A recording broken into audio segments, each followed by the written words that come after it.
Governor Gavin Newsom celebrating at Disneyland's first ever Pride Night.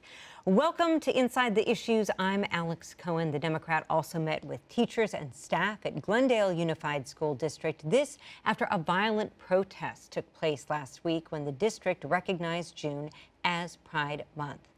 Today, the governor visited the city of Long Beach to announce a new round of funding to help people experiencing homelessness and housing. Our Daniela Pardo was there and had a one-on-one interview with the governor. She joins me now in studio. Great to have you here, Daniela. Congratulations on this. And you know what they say, location, location, location. Why Long Beach? Well, last year, Long Beach got $1.3 million as part of this program that the state has to help cities clear encampments and get people off the streets. And so the state budget actually has more than $700 million set aside for encampment cleanup efforts. And today he announced in Long Beach that the state was releasing more money, about $200 million. That's going to go to 22 cities. And LA is going to get a pretty big chunk of that, $60 million to relocate 3,000 people on Skid Row. Quickly to answer your question about Long Beach, yesterday Long Beach announced that they had purchased a shelter, and he also applauded Long Beach for working closely with the county and the state. He said he wants to see more cities take this approach of working together to get things done. Take a listen to what he had to say. It was clear to me a couple years ago that unless we dealt with the encampments, no one's going to believe anything we're doing on homelessness. I mean, I could talk about the 68,000 people we've gotten off the streets. People literally get angry with me when I say that. It's actually true. Want to see these encampments cleaned up, and they don't understand why there's so many tents everywhere. And if they understand it intellectually, they're like, well, where's the money going to solve for that? And so this has been one of the most successful programs in the state, and I want to be specific about that. We put aside the $750 million. It's oversubscribed by the cities and counties. We're today announcing an additional $200 million to help directly 7,300 people get off the streets. In fact, the application requires the direct amount, not only of dollars to be identified, but the support to be provided with the accountability at the local level in order to secure the grant. We're leveraging through this program $435 million from local government. So you stack the 750 the state level, you leverage hundreds of millions of dollars locally. You have a specific strategy to help people get off the streets, to get out of the encampments, to get out of the tents, and to reclaim their community again, reclaim parks like this, MacArthur Park. And MacArthur Park, where we were today, used to have an encampment since 2017, had formed over the years. Most of those people are now in temporary housing, in part because of those state funds. Let's talk about a relocation of a very different sort. The big news tonight, an announcement from Texas Governor Greg Abbott that a bus containing 40 migrants arrived in downtown Los Angeles at Union Station. LA Mayor Karen Bass very quick to respond that shortly after she was elected, she anticipated something like this might happen. She's been preparing for it. What else do we know about this at this moment? From the Newsom administration, we know that he is working closely with the city and the county, he said, to make sure that they feel welcome and safe. Very different rhetoric from other states. And we also know that he is still investigating the migrants that arrived in Sacramento just over a week ago. So I asked him about that, and take a listen to what he had to say. Governor, a little over a week ago, you met with the migrants that arrived in Sacramento. What were your conversations like with them, and what are the next steps that the state is taking in that investigation? Where do things lie right now? Well, they were lied to and deceived by Ron DeSantis. Ron DeSantis hired a firm. They went to Texas. I mean, remember, he's governor not of Texas. He's governor of Florida. That's how pathetic this is. What a stunt. How pathetic. A governor going to another state, and then he buses people into another state still in New Mexico, and then flies them to California by providing them false representation that they were guaranteed jobs and they could change their court dates for asylum seeking. They knocked on the door and then they took off.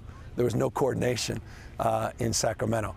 They lied. They deceived these migrants. I met with the sheriff, Bexar County, that had a similar circumstance with Ron DeSantis. He did an investigation. This was related to Martha's Vineyard, and he wants the local DA to prosecute. We met 2 days ago, compared notes. It's precisely the same game plan. It's the exact same people. doing the exact same thing as it relates to the contractor that flew these migrants to California and how they lied and deceived the migrants. In that case, they did it for children, which is a felony, not just a misdemeanor for adults. And so we're investigating this, and we're going to hold Ron DeSantis accountable. Speaking of Ron DeSantis, if there ever were a Pride Night at Disney World, I don't think Ron DeSantis would be there. We started this off seeing Gavin Newsom there at Disneyland in Anaheim last night. That was a celebration, but there's been a lot of strife, protests, even violence here over LGBTQ plus rights. What did the governor have to say on that front? He said he's disappointed that here in California, a state that has made so much progress in advancing LGBTQ rights, and especially during Pride Month, that we've seen events like the one in Temecula and Glendale. And he said, especially now, it was important for him to go to Disneyland to their Pride Night to show solidarity with the LGBTQ community, and specifically the trans community that's under a lot of attack right now. So here's more of what he had to say. Well, I'm sickened by the assault on the community. What's happened. I was down in Glendale yesterday meeting with school board members and parents about what happened there. What's happening in Temecula. That's happening in California now. It's just incredible. And there are going to be consequences to that. We're going to be very aggressive in making sure the law is being enforced in the state as it relates to their actions. But more broadly, all the progress we made in the last half century, and I'm watching this just full frontal assault on the LGBTQ community in real time. It's not just Ron DeSantis, though he's one of the leaders. I've seen it now in this state. And divorce is not an option. We're all in this together. And it's a point of deep pride to support the community. I've always done that.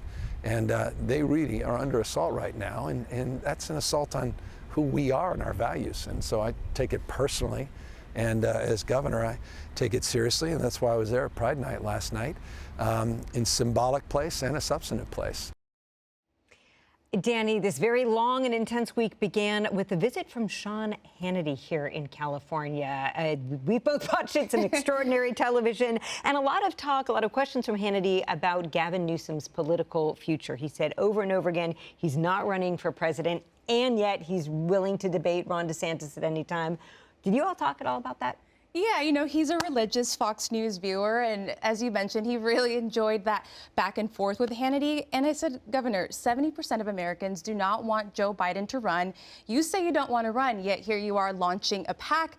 You just proposed this 28th Amendment, and you say you want to, continue to focus on what's happening in California. But why do all these things that are outside the governorship if you're genuinely not interested? And here was his response.